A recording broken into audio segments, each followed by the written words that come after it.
এক দফার আন্দোলন আপনারা অফিসিয়ালি ঘোষণা পেয়েছেন 3 আগস্টে। আমি কিন্তু আবু সাইদের বুকে গুলি লাগার পর থেকে এক দফা দাবি করে আসছি। ছাত্রলীগের ডাকসু প্যানেল থেকে যখন আসলে বলছিল শেখ হাসিনাকে আজীবন সদস্য পদ দেওয়ার কারণে আমি তখন একটি মন্তব্য করেছিলাম। তো সেটা আমার সংকটের জায়গাটা, এবং আমি যেহেতু 9 জনের একটা প্যানেল নিয়ে শামসুন্নাহার হলে নির্বাচিত হয়েছিলাম, স্ট্র্যাটেজিক একটা অবস্থান আমাকে নিতে হয়েছিল, এবং নেওয়ার কারণ ছিল আমার হলে আবাসন সংকট অনেক বেশি। অন্যান্য রোকেয়া হল, সুফিয়া কামাল হলে কিন্তু মাস্টার্সে মেয়েরা সিঙ্গেল বেড পায়, আমার হলে সেটা পায়, এখনও পান না মেয়েরা।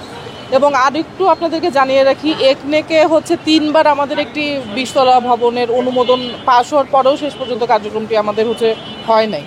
তো আমার আসলে আমার ওই সময়ের সংকটটা, এবং একই সাথে আমার হল এবং আমার হলের মেয়েরা যাতে কোনোভাবে আক্রান্ত না হয়, কারণ 19 সালের বাস্তবতাটা বুঝুন, সেই সময় ছাত্রলীগ কিংবা আওয়ামী লীগের আধিপত্য আপনি অস্বীকার করতে পারবেন না।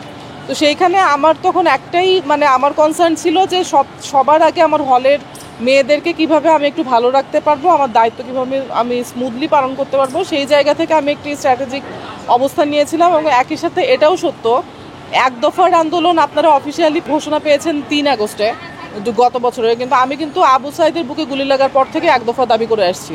এবং এর আগের যে ফ্যাসিবাদী কাঠামোতে আমার যে তীব্র প্রতিবাদ, আমি আবরার হত্যার পরে খুব অল্প কিছু মানুষের মধ্যে আমি একজন ছিলাম, সামনে থেকে প্রতিবাদ করেছি, এবং নানান সময়ে নানান যেই অপশাসনের বিরুদ্ধে আমার যে অবস্থান, এগুলো কিন্তু খুবই স্পষ্ট, সেগুলো সবকিছু পাবলিক ডোমেইনে আছে। তো আমার মনে হয় যে আমার এই কৌশলগত জায়গাটাকে এত বেশি হাইলাইট না করে, এবং আমাদের পুরো প্যানেলের আসলে যে মূল আমাদের যে এজেন্ডা, সেটি থেকে আসলে আমি বলবো যে দৃষ্টি সরানোর এটা আসলে খুব ভালো কোনো উপায় না।